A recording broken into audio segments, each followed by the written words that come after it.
Hey everybody, how are you doing? It's, what is it, Wednesday today. Are we on? Notice that my ears have been lowered, involuntarily I might add. Yeah, it looks good. Yeah. Nice haircut. You think? Yeah, I think I'm starting to get more of like a egg thing going on here. Like egg thing? Yeah. Like, I mean, I'm starting to look more like an old fart day by day. Guess what? What? That trend will continue. Really? Isn't there like plastic surgery every day or I look out, I see implants? brown spots. I got a white thing going on here. I don't know what's going on. Well, that's how you've always looked to me. No, well, I've never seen you looking any other way than the way you look today. I looked better before. Did you? I hate to tell you. When I was 14. Were you 14? Jesus. 14! And I guess you don't have any photos about that because photography hadn't been invented yet. Good one, Jimmy. We couldn't afford photography back then. Oh, I'm sorry. You were part of the Depression. Okay, so I'm having fun today. Okay, have some fun. Have some fun. So, let's see. Today, Valance Grow, we're going to look at their revenue. We're going to look at their financials. Okay. We've got Steve White from Harvest Health and Recreation, who I had an extended conversation with yesterday. And Steve gave us some insight into what's happening with Harvest Health and Recreation. Alan Brochstein is here from 420Invest, and he takes issue today with both the Aphria financials and the future health of Harvest Health and Recreation. He makes reference to 2 points that I didn't really get to talk to Steve too much about. However, I have emailed Steve and he said, those are no problem. I'm happy to answer them, but he won't be today because he's en route to another location. But it'll be interesting. So we've got the critique and the rebuttal coming up. It just won't be in the same day. Is there such thing as a buttal? As opposed to a rebuttal? Well, I think the buttal is the original statement. That's not a bottle. No, a buttle would be a criticism. So like a buttle. But what? No, but rebuttal. Jesus. Rebuttal. Holy smokes! It's the.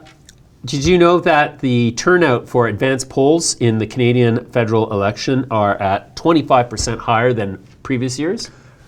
This would probably make me think that Trudeau won't be our next prime minister. I think that you're right. I think people are a little fed up. You know, my neighbor across the way, who has always sported a liberal sign, staunch. He came over to tell me that because I have a Green Party sign on my fence, he came over to tell me that he voted Green because he thinks that Amélie Paul is a good leader. I don't vote by personality. I vote for the platform, generally. I've not met Anne-Marie, but I'm sure I will one day. But we are, my entire neighborhood, the most consistent sign in what has always been a blue conservative neighborhood or a red liberal neighborhood, it's all Green and NDP. So I would be surprised if there's a coalition of the sophomores, I'm calling it. The coalition of sophomores. Could you imagine that the NDP and the Greens actually become the coalition government? Like, that's just going to drive every progressive conservative voter insane. They're going to be pulling their hair out. They're going to be calling calamity. They're going to be warning of socialism invading the country. I'm happy to report that the overly extreme elements inherent in the more social platforms of both the NDP and the Green Party will be reined in by the coalition effect. So I tend to think that this could be the best case scenario for Canadians for the next 4 years. I know, you're going to disagree with me, but we cannot have a Liberal government that's going to persistently undermine the rule of law in Canada, as we have now clearly demonstrated that the Liberal Party is. And we can't have a wishy-washy, platformless Great guy, Andrew Scheer. Everything I've read about him, he's a great dad, family man, hell of a guy. Like, really? Where's your foreign policy statements? Where's your, like, what do you got? What do you got, man? Yeah, I know. It's just nothing. It's as Eric Sprott likes to say, it's a nothing burger. It's a nothing burger. Nothing burger. Have you ever had a nothing burger? No burger. Well, there's no meat. Yeah. But it's still a couple of buns. It could be a Beyond Burger. A Beyond Burger? Yeah. You mean a Beyond Meat burger? No, there's no meat in a Beyond Burger. But there's imitation meat. There's still a patty. There's a non-meat Beyond Burger. Right, but it's not a nothing burger. No, it's a Beyond Burger. Well, now you've just lost me. And you know where, if you were a burger, you might be from Hamburger.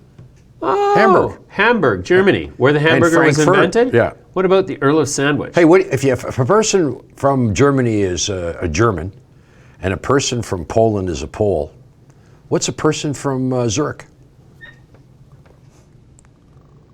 A Swiss. Well, that's true, but what do you call a person from Zurich? A Zurich. Like a Toronto. That's correct. Very good. Really? Zuricher. It wasn't a joke. No, I was just trying to. I could never. I didn't know it. That was a tough one. I didn't know either. I just guessed. Zuricher, yeah. Really, a Zuricher. I think it is. That's sounds like American to me. Yeah.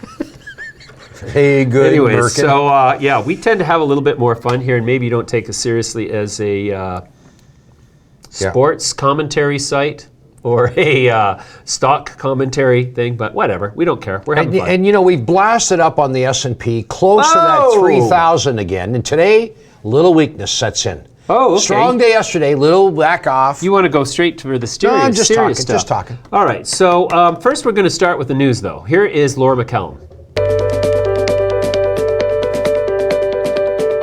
Here's what's making cannabis headlines this Wednesday, October 16, 2019.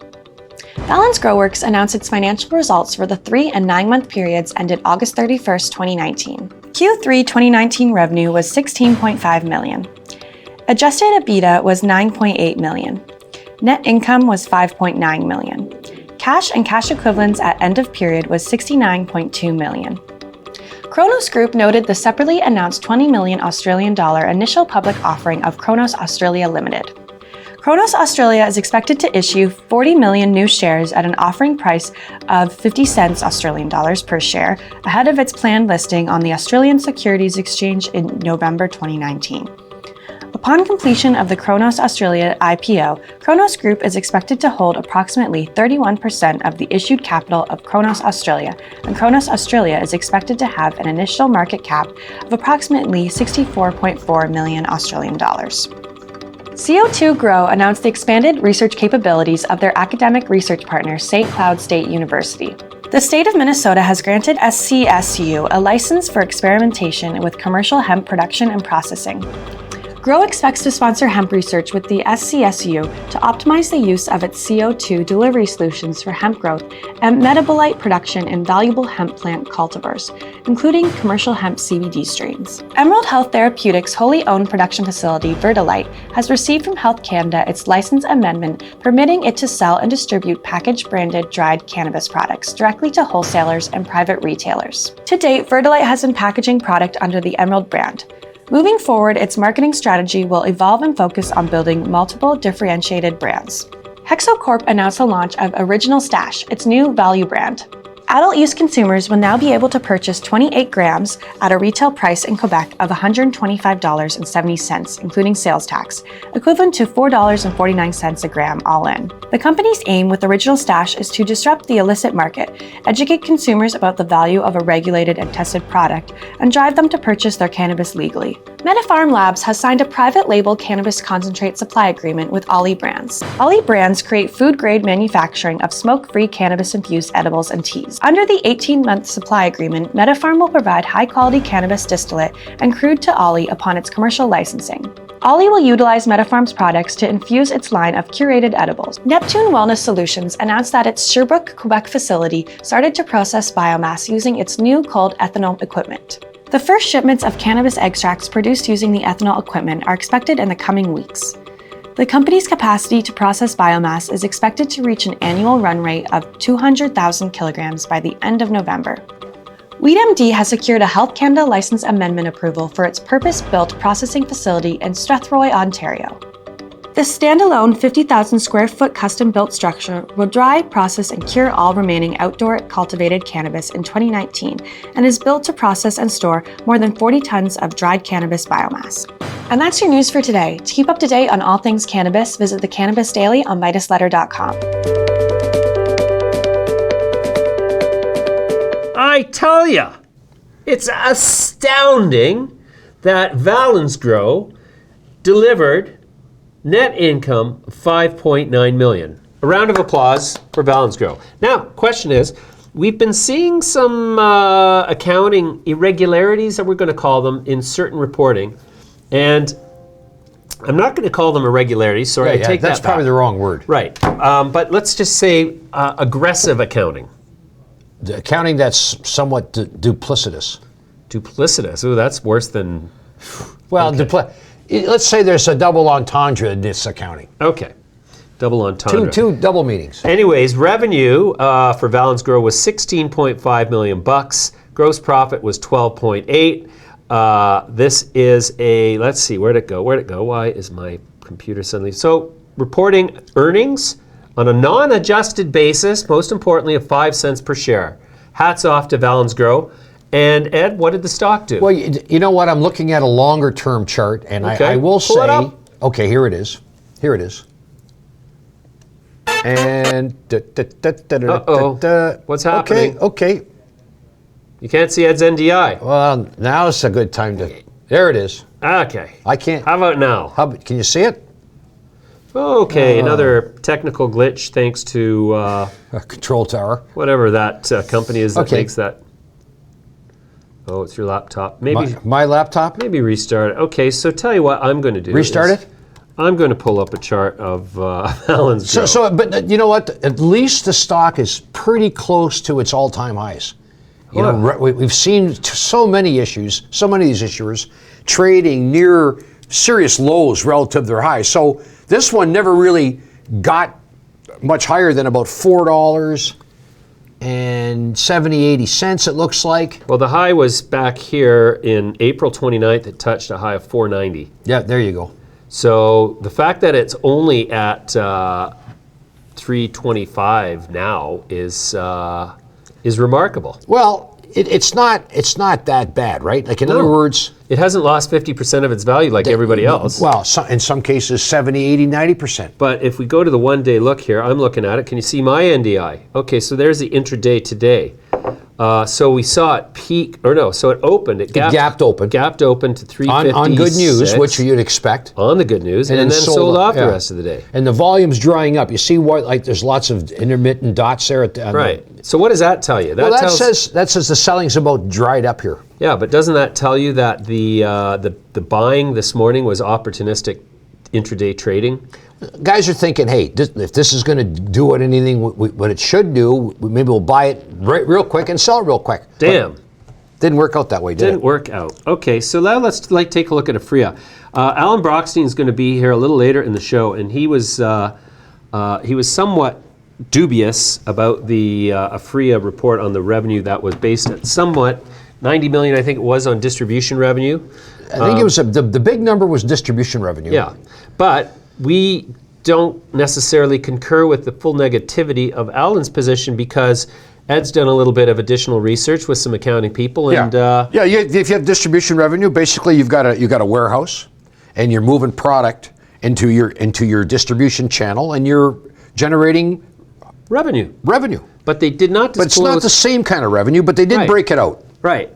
And so the one criticism that I think we could fairly level against Aphria is that they did not provide a note explaining the distribution revenue in principle, especially, what is the margin? No, the accountants would probably have looked at those statements, though, and said, you know what, this is, like, you know what I mean? Like, even though they prepared, somebody usually with some knowledge of generally accepted accounting principles would look at, I think they probably did what they were supposed to do. It's up to you to figure it out. All right.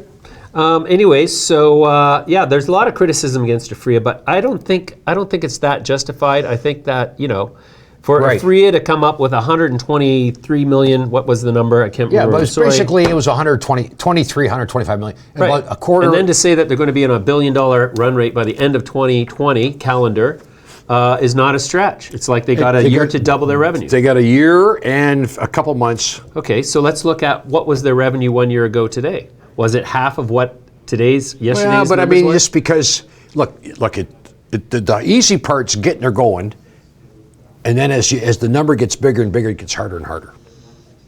Get that? If it gets bigger and bigger, it gets harder. I think that is probably somewhat true. Now, we saw that StatsCan reported that the black market was still occupying over 80% of the consumption of recreational cannabis in Canada. Do you think that there's a likelihood that the Canadian authorities are going to start to get serious about enforcing the law? Or are they going to take more of a laissez-faire? Because let me ask you this. Do you think it's a bit of a constitutional issue if you're going to bust one guy for selling cannabis just because he doesn't have a license and try to put him in jail and deprive him of his freedom relative to a corporate entity that does have a license that you're not going to put in jail even when they break the rules? Let's say you want to drive a car and you don't have a license and you go drive the car anyway and you get caught. These are apples and oranges. Well, you said license. Yeah, but let's take CanTrust for an example. CanTrust broke the rules. Did anybody go to jail? Not yet. Not yet. Okay. They're gonna torch $70 million of pot. You know what their big concern is? No one can breathe the smoke. What do you mean? You know what they're gonna do? They're gonna put rat shit in it. What? I was reading. They're gonna put all kinds of crazy stuff inside the pot so that no one can benefit from the. Really?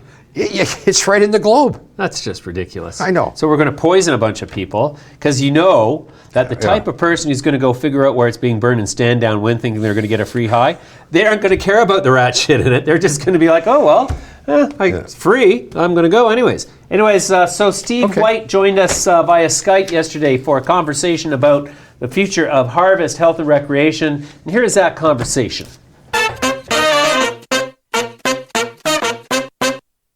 I'm joined now by Harvest Health and Recreation CEO Steve White. Steve, welcome back. Thank you, sir. Good to be back.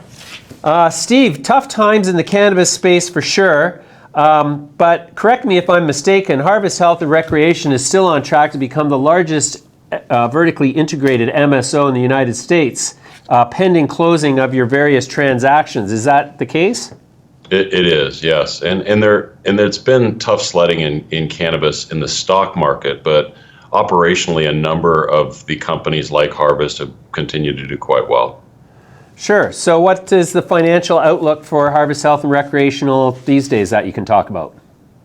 It's still strong. We are continuing to execute a number of our operational objectives that we've laid out over time. There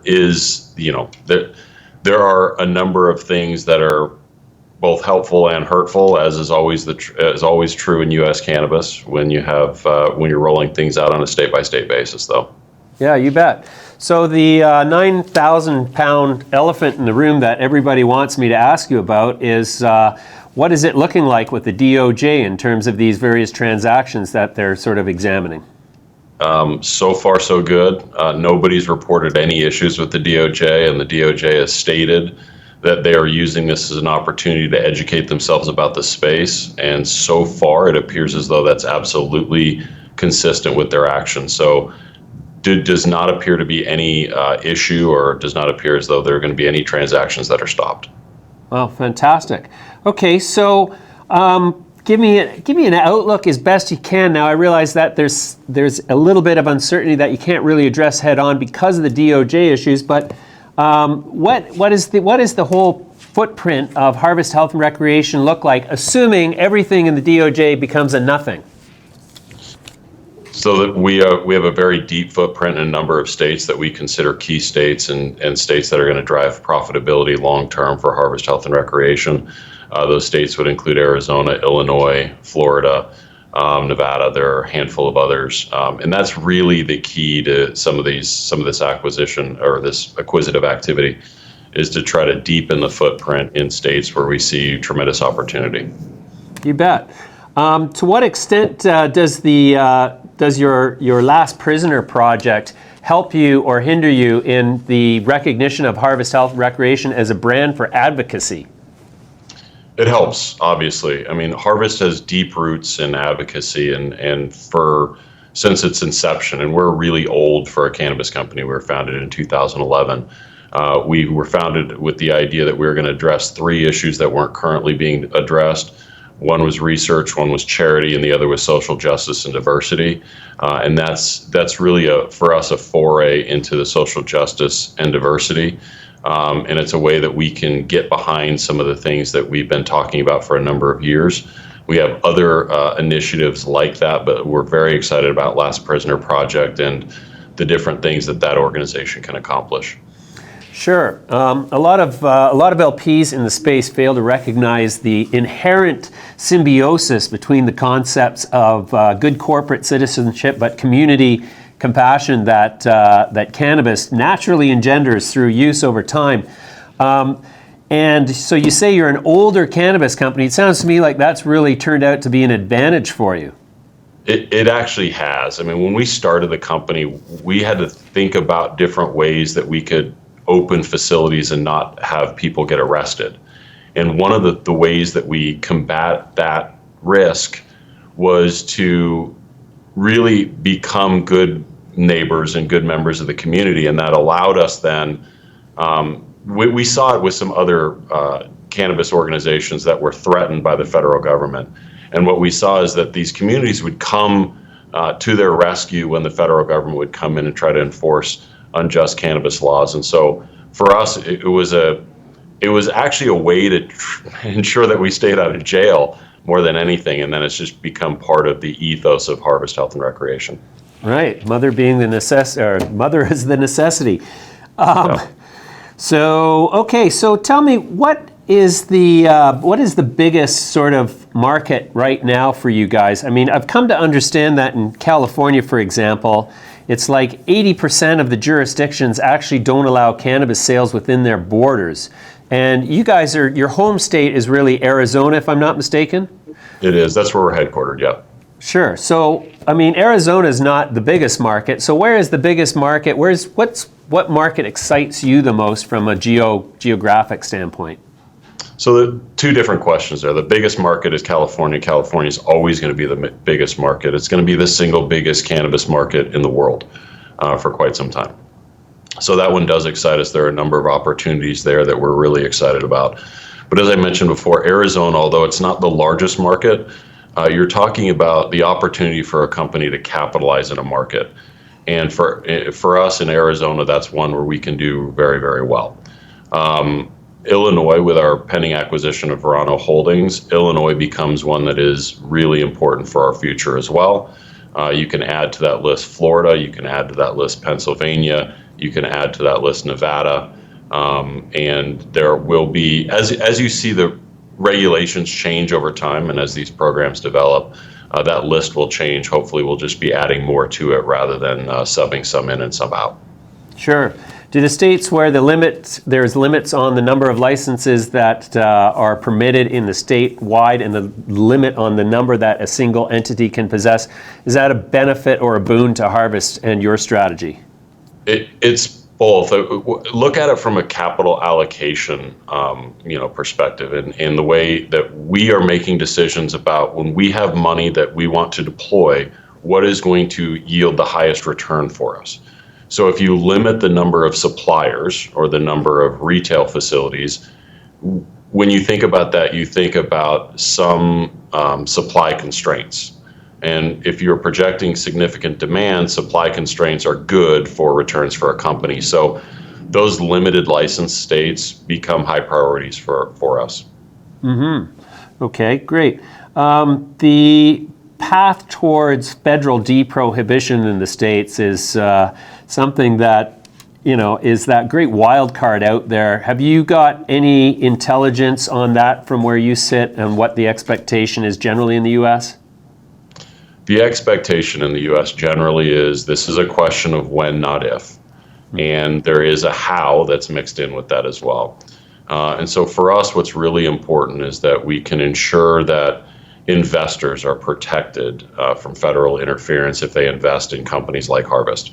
That to us would be huge. The ability to list on U.S. exchanges is a big deal for U.S. cannabis companies. So it's not necessarily, de-prohibition, but it's in the U.S. the way it's going to work is there are going to be different layers of prohibition that get peeled off at different times, and hopefully, the expectation is all of it will be peeled away at some point. The question is just when that happens. Sure. Do you think it's pretty much game over for Canada's funding advantage in the cannabis space once deprohibition happens in the U.S.? Yes. Should I be more definitive than that? Well, it's a great advantage that the Canadian LPs have held over their U.S. counterparts over time, that they've been able to access capital at much lower rates, and there's many more capital sources that they can look to than we can in the U.S. When that changes and we are competing on an equal playing field, very simply put, the California market itself is going to be larger than the Canadian market. So we really like our chances once we get to play with the same rules that the Canadian LPs play with. Well, great. Does the uncertainty or just the mild irritation of the DOJ's attention at this point, does that sort of give you guys a sort of wait and see sort of stance towards further acquisitions? Are you waiting for that to sort of go away before you sort of resume a momentum that you seem to have generated before that? It certainly puts a chilling effect on M&A activity across the U.S. Because you realize that once you acquire a company, you're going to have to spend this very lengthy and expensive process to actually get approval before you can close it. But for us, the bigger issue is that we've done the bulk of our big acquisition activity because that was a quick way for us to gain scale. And so now what we're looking at is very strategic acquisitions in states where we can go deeper than we currently are, that we think present unique opportunities for Harvest. So we're not too worried about that going forward, but it's actually kind of helpful because other people can't conduct large transactions. Mm-hmm. Makes sense. All right, Steve, that's a great update. I really appreciate your time. Thanks for joining me today. Thank you as always. Appreciate it.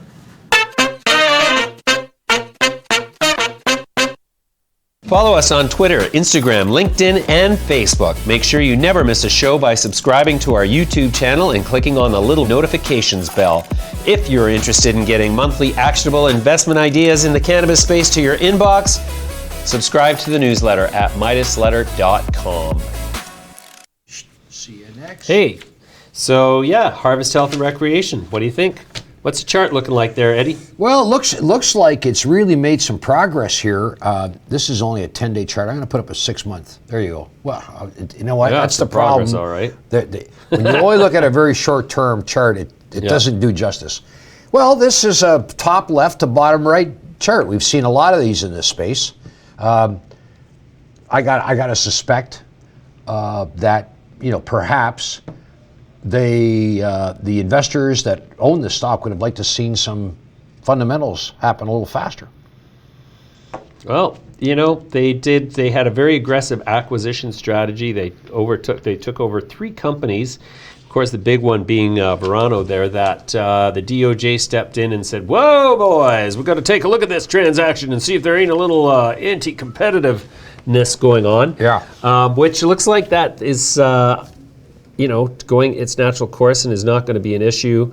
Wow, this was $11 here, James, 6 months ago. 11. Yeah. And now it's 3.5. Yes, indeed. Well, that's a real turd. That's a real turd of a turd. Economic growth. Turdy tree and a turd. Turdy tree and a turd % economic growth. Economic growth. Growth. Oh, the Irish God. The Irish gods. Yeah. Anyway, so it's probably going to rally for a while, though, I would think. Yeah, I think it'll rally. Anyway, so then we had Andrew Brochstein here, and here's what he had to say.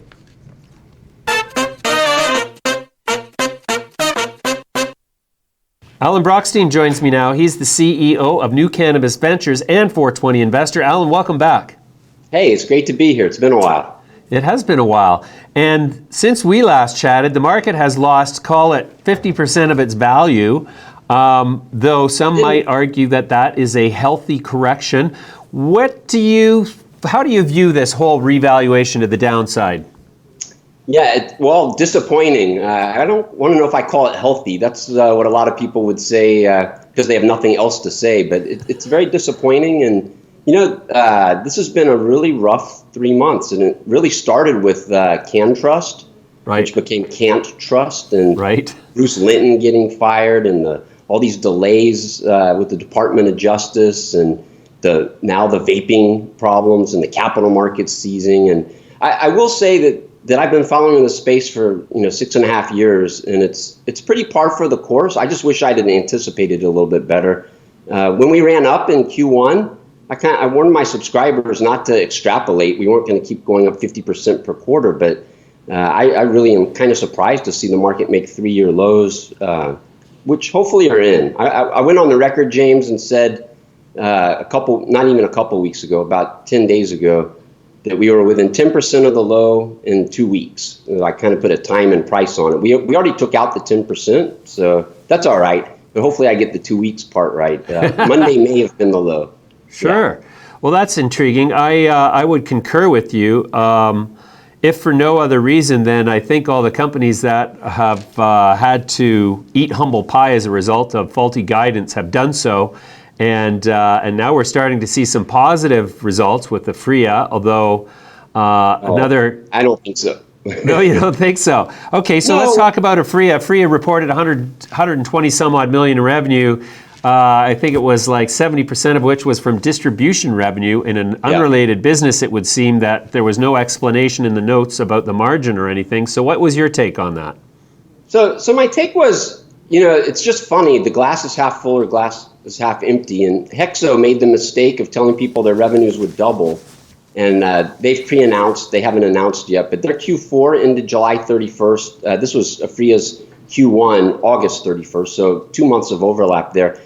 Hexo grew about the same rate as Aphria. Hexo's stock got pummeled. So what Aphria did right was they reiterated their guidance. Now, you can read some of the reports out there. There are analysts out there scratching their heads. In particular, there's an argument about how are they going to go to 40% market share from their current 8% in retail. That's kind of the scary thing to think about. But they were able to quote unquote report a profit. Well, what is their source of profit? Is their cannabis operations? No. Is it their distribution operations? No. It's their stock price went down. And how does that work? They have a convertible note. When your stock price goes down, there's an accounting gain. So that was part of it. They also had a gain related to their holdings in publicly traded Aphria, which is a licensed producer in Australia. So that was their profit. They actually used, I think, 30 million of cash. I calculated if you strip out their biological assets, they lost about 13 or 14 million dollars, which was an improvement. So I don't want to say Aphria was terrible. It was kind of similar to Hexo. It's just that people weren't expecting a double like they were from Hexo, because Aphria had a really strong quarter the prior quarter. And I'd say also, it remains to be seen, but Aphria reiterated their guidance that some analysts think is insane. So, right. So that $1 billion run rate by the end of calendar 2020, a bold statement. And we looked at it after the fact. I had Erwin in for an interview. Unfortunately, I had him in for the interview before I had a chance to read the financials, so I didn't get to ask him any pointed, tough questions specific to the actual line items, which I regret. But the bottom line is, I guess, if they can make money through distributing conventional pharmaceuticals in Germany, and they can continue to show profit through the deployment of the use of biological assets in its most optimistic form, which is a fundamental flaw to me in the IFRS system, and I don't really understand how it continues to be sort of not fine-tuned, but then arguably they could continue to report. I mean, all they have to do is double the thus creatively arrived at revenue in a year, and that should be doable. Well, I feel like I'm pretty negative on Aphria, or I sound it, and I'm a little bit cautious, so don't get me wrong, but I do want to say a couple of things positive. Number one, well, they like to talk about their cash position, and their cash is not unencumbered, but they do have good liquidity. They have that convertible note, which is really dead at this point. The stock price has come down so much, but so they're not in as bad a shape as some others. So I guess that's a good thing. So they're able to weather the storm. That's one good thing I can say.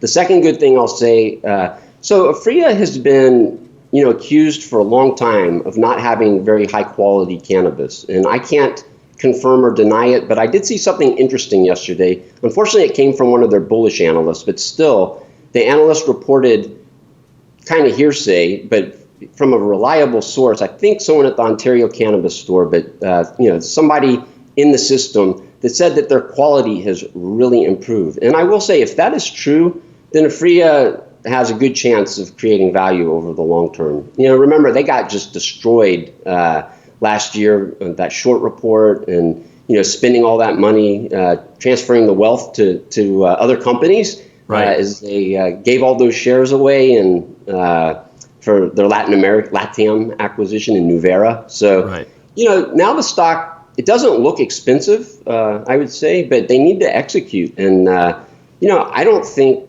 8% sequential growth is something that excites me. I would suggest everybody take a look at what's going on in the United States. That's where things are exciting in terms of revenue growth. Sure. So, okay, let's shift to the United States now. One of the companies that continues to perplex me is Harvest Health and Recreation, which, by some measure is potentially the largest vertically integrated LP in the United States, multi-state operator, sorry, not LP. But they have been beat up and taken to task at an egregiously more higher degree than others. And I'm wondering, is that all related to the Department of Justice scrutiny of the 3 acquisitions, or is there something else that I'm missing there? I think there's a lot. And I have to say, I had high hopes for Harvest, and I do wish them the best, don't get me wrong. I had to after that last report, I said, see you later. This is a company that's really changed, and I'm not a believer that leopards should change is it spots that leopards have? Tigers and stripes. So right. Leopards changing their spots. And so what these guys were excellent at doing was winning licenses. And even that came into question this year. They got in trouble in Pennsylvania. They got in trouble in Ohio. So these things kind of put a question over that part of their business. But also, all of a sudden, they became M&A experts. And they did a deal in California, a deal in Pennsylvania, I think. Yeah. And then, obviously, the big deal, Verano. And that got hung up. But I think investors should say, do these guys have the chops to integrate? And they would have told you, oh, yeah, don't worry, we have Steve Gutterman. No, they don't. They issued a Friday night press release a couple weeks ago.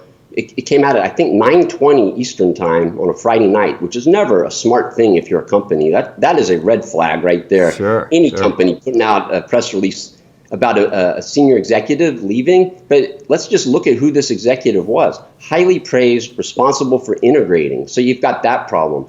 Now there's a bigger issue. So they said that they had a $225 million debt deal with this Torian Capital. Well, that thing never materialized. It was supposed to close, I think, August 31st, the first third of it, $75 million. And not only did it never close, they haven't said a word about it. So I think they've left their investors hanging, and I don't like that at all. And so I spent, this is important because I'm a big Houston Texans football fan, and I can only watch it with one eye because I spent my entire Sunday a couple weeks ago, good game, by the way, working on the 27 stocks that I follow the closest. I really think that this capital crunch we're in really mandates that all of us, especially me, spend more time making sure that these companies' finances are in order. And that was one of my takeaways that, I already told you I got rid of it after their last report. They went from making money to losing a lot. Gross margins plunged. And I took a look, and without that money coming in from Torian, they are in bad shape. Now, I think that we'll see some recapitalizations. My subscribers are always saying, "Who's not going to make it? Who's not going to make it?" They'll all make it. That's not the point. It's just what kind of capital are they going to take and at what price? And we've seen some very disappointing equity offerings. Kushco and Ianthus, for example, if you would have said at the beginning of the year that these financings would take place, people would have thought you were insane. But the environment's changed, and these financings did indeed take place. Sure. So it sounds to me like you're of the school of thought that thinks there's going to be some consolidation among these larger MSOs as the sort of weak get separated from the strong as a result of the tougher capital conditions. I don't know that there'll be consolidation. It's very complicated because, for instance, let's say that you're an MSO with Florida operations and you want to merge with another one, you got to get rid of one in your Florida operations. They actually limit, and there's some other situations like that. Many of the MSOs have their footprints pretty well established too. So I don't know that the consolidation is not going to be what you were just talking about, which is these big guys getting together. I think you're going to have a separation of the winners and the losers. And, MedMen, I know, you and I have talked about that a lot, and I really admire what the company's done in terms of differentiation on their approach to retail and focus, whatever you want to say. They've done some good things, but they've done some horrible things. And to see the second CFO in a year depart in the circumstances surrounding that, and repricing of equity offering, repricing of a convertible note they did with Gotham. So this is a company that I would say has huge problems, unfortunately. As much as I like them and wish Adam the best and his team that's left, if you're an investor, you really got to start looking more closely at these companies. And like I said, I called it gas in the tank, this review that I did. And you want to make sure that your MSOs have gas in the tank. And I'll share the easiest example. I'm not saying it's a buy. It may be, but TrueLeave has the most gas in the tank of any company I'm familiar with either side of the border. They're generating huge operating profits, positive cash flow. They've got, it's not a fortress balance sheet like maybe Kronos or Canopy that have those strategic investment dollars that are dissipating, but they still have them.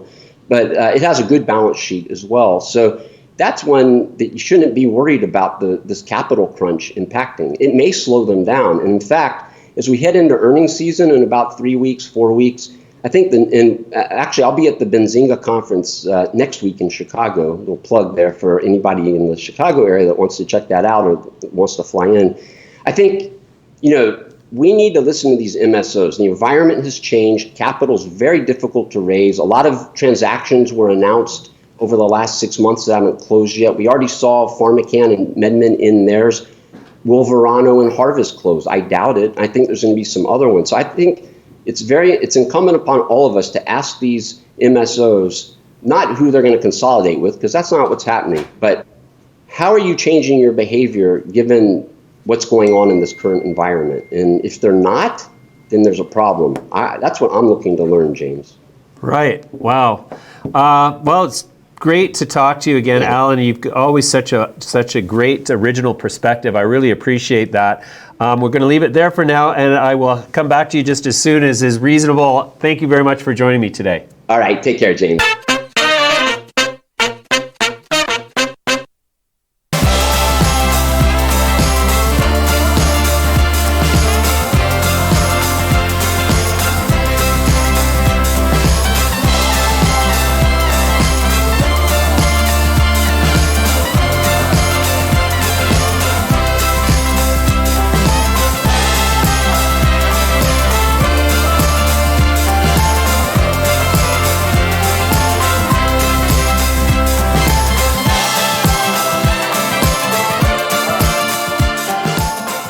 Hexo Corp has come out with this plan where they're going to sell weed. Going to put up the chart. And they're going to sell it at $4.29. Is it $4.29 a gram? $4.49 a gram. Now the question is, I don't think they're going to make any money off of that. So why are they doing it? Well, why are they doing it? Okay, so they're trying to reverse the trend in their stock, which is decidedly downward since they lost, the CFO and so I think some call this innovation. It's an innovative move. There's no doubt about that. But it does. To me, it smacks of desperation. Is this going to be like a loss leader for them? Well, that's just it. Are you going to sell any premium cannabis that you actually make money for? And so for sure, this is bringing down the gross margin overall. Question. Lay it on. Are they selling all their cannabis at that price, or just some real shit? Just the stuff they sweep off the floor. This is stuff that say, here, Bart, this is like bin ends. That's right. We got a few of this, we don't know what it is. This came out of one end of that stripper, and we don't know what it is. No, I'm assuming that they've probably got a plan to, obviously you can't sell crappy weed at half price and expect to, have people respond. People are calling this the first shot across the bow in a cannabis price war. I don't think that if the LPs are forced to come down to black market pricing, then they're not going to survive because nobody's going to give them any money. So I don't think that I think this is more a publicity stunt than anything else. So if you're selling pot on the black market, I guess you've cut out the government as your partner. Well, you've cut them out as your partner. In the black market, the government is just more of a threat than they are in the legal market. But they're still your biggest risk. The government is always your biggest risk. The government's always your biggest risk. Always. Oh.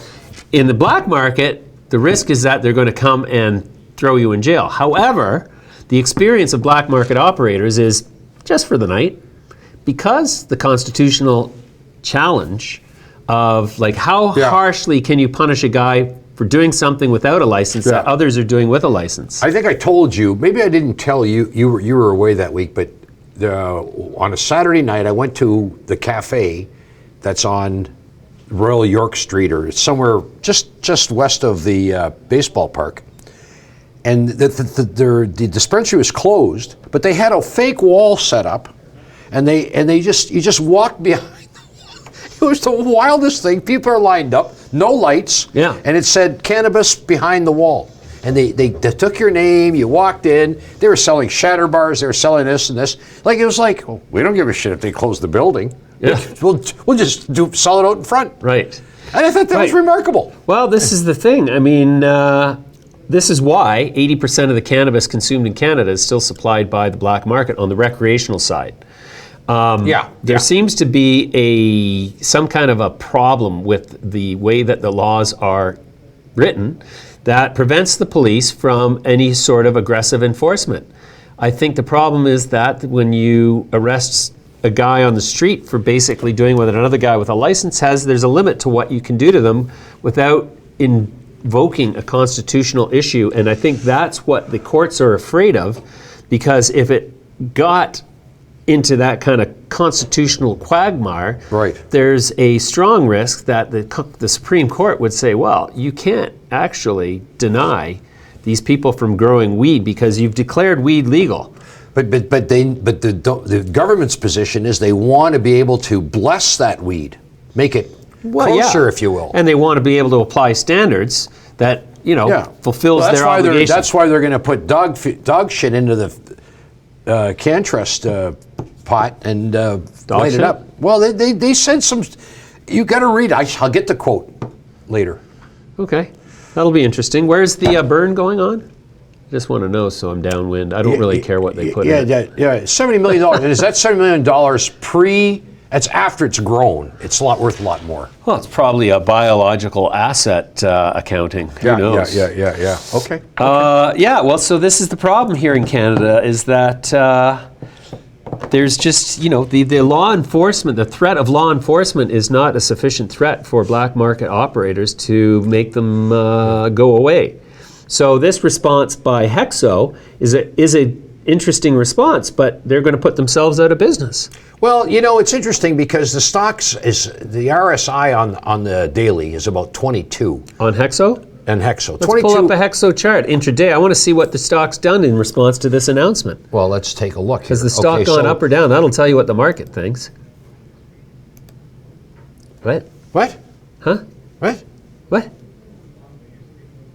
Oh, there it is on the bottom of the screen. Yeah, that's the intraday. Yeah.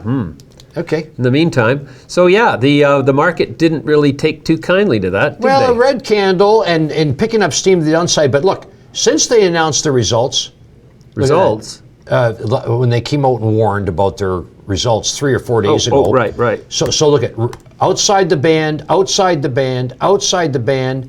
Now this is half in and half out. Mm-hmm. And RSI 2201. 2201 on a daily. This, if it wasn't because the industry is in almost it's not in a death spiral, but it's had the shit kicked out of it. And then they come out with this announcement, and when you start dropping revenue prices, how can you make any money? So essentially, the stock's down today. It opened higher. I did buy it on the open, because we talked about it yesterday. Yeah. And within 5 minutes, I was out. Well, that's probably a good thing. With a loss. With a loss, yeah, because it started to drop like a hot potato. Now it'd be more loss. Yeah. Well, actually, it had a bit of a rally right around almost 11 o'clock in the morning. It rallied up to, It rallied up to 255, but it's now down at 248. This is not showing any love here. No.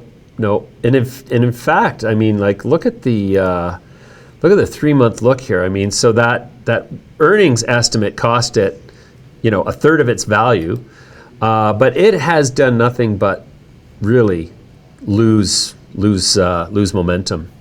Yeah. So yeah, Hexo is one of those ones. Like, how much cash do they have? That's what we should figure out, because this, this is a move that you could make. You could actually go to war on price if you had a deep war chest whereby you could sustain losses, or at least sustain break even for an adequate number of time, because you don't have to go back to the market and ask for more money. But if you need money, then and who doesn't need money? I don't need money. No, just kidding. I need lots of money. I need more money than I need more money for other things, not just for me. Hexo Corp. So, okay, let's take a look at the most recent financials. And so this was back in, this was June, so this would have been third quarter. No, let's see here. Let's not speculate. Let's just, for the 3 and 9 months ending April 30th, so as at April 30th, they had, they had $173 million in cash. They had they did a deal with that company, but they didn't get money for that, though, did they, with Molson's? No, they didn't get any money for that. They gave away 11.5 million warrants, remember? Oh, yeah.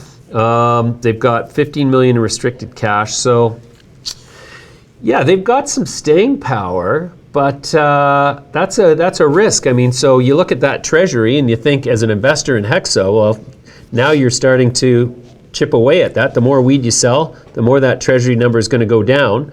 And fine if you actually create more market share for your higher margin products, but what happens if you don't? What happens if people only buy the cheap shit?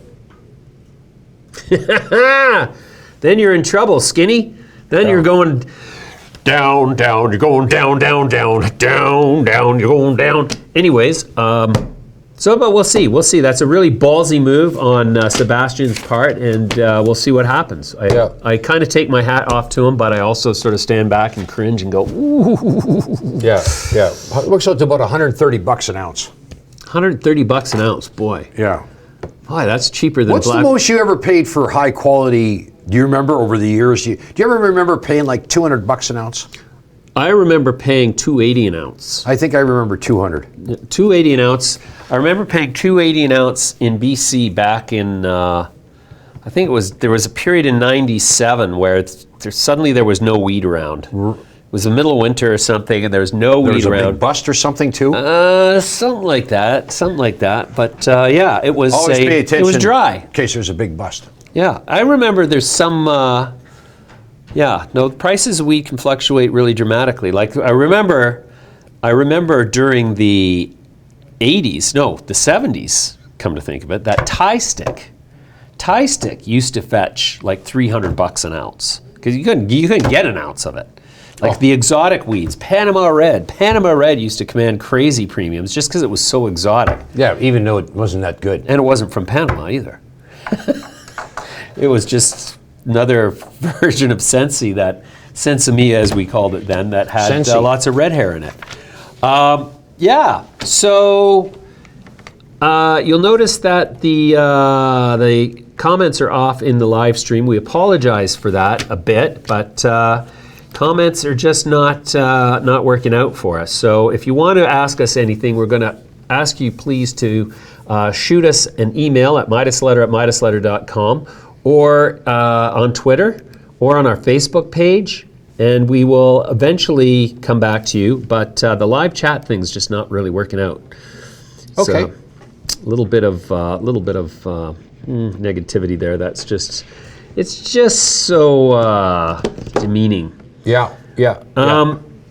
Gold had a pretty good day today, by the way. Tell me about gold. Let's talk about gold. How did gold do? Well, it's up about $10 on the day. This is the first contract month. $10 at so that would make it $14.90. $14.93 on the first contract month, the December contract, and it was going down.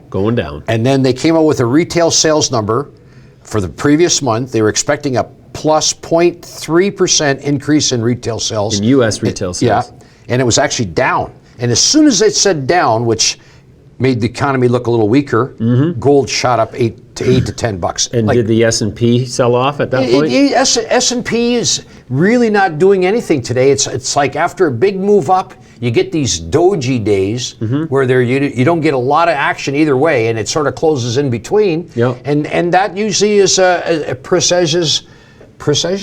How would you say that? Presages a down move tomorrow.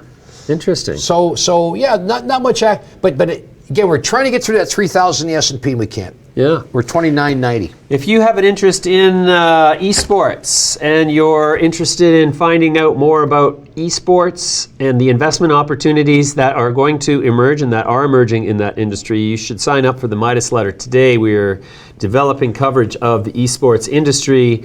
Thanks to Google launching Stadia and Apple launching Arcade, and the escalation in the prize purses that are starting to come into the industry, we think that's going to catalyze a lot of investment. There are some big winners coming down the pike that we think that investors who get in early are going to benefit from, and we're going to have a full coverage of what those winners are as the industry unfolds.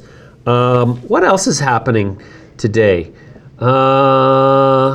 It's kind of like the day after Canadian Thanksgiving. Like, do you think anybody cares about Canadian Thanksgiving? Everybody's sleeping because of all the turkey. Still sleeping from Sunday or Monday. It's got that thing in it, right? Tryptophan. No, it's thistle or something. No, tryptophan. Thistle? Why would a turkey have thistle in it unless it sat down inopportunely? Have you noticed how orange Donald Trump is getting lately? Orange? Yeah.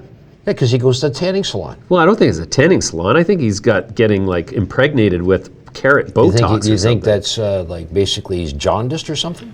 No, I think it's the opposite of that. I think he's basically getting injected with too much food coloring. Would you say that you think he's getting ready for a basting? I think he's been basted. I think he's getting basted right up the poop chute myself. Do you think Donald Trump's the most corrupt president that has ever existed in the United States? No. No? Who is more corrupt?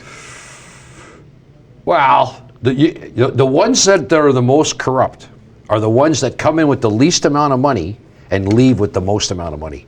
So Donald Trump? No, Donald Trump's got tons of money. I don't think so. Well, let's just say he's got a lifestyle. Why would he need money? He's got a jet the size of the president's jet that he's already had. They just changed the decal on it. He's the top agent for Vladimir Putin. Yeah, I don't know. You know what? He's the Manchurian candidate. How are you going to know? Well, I mean, he's going to get his tax returns are going to get published here pretty quick. Yeah. So that'll be interesting. Yeah.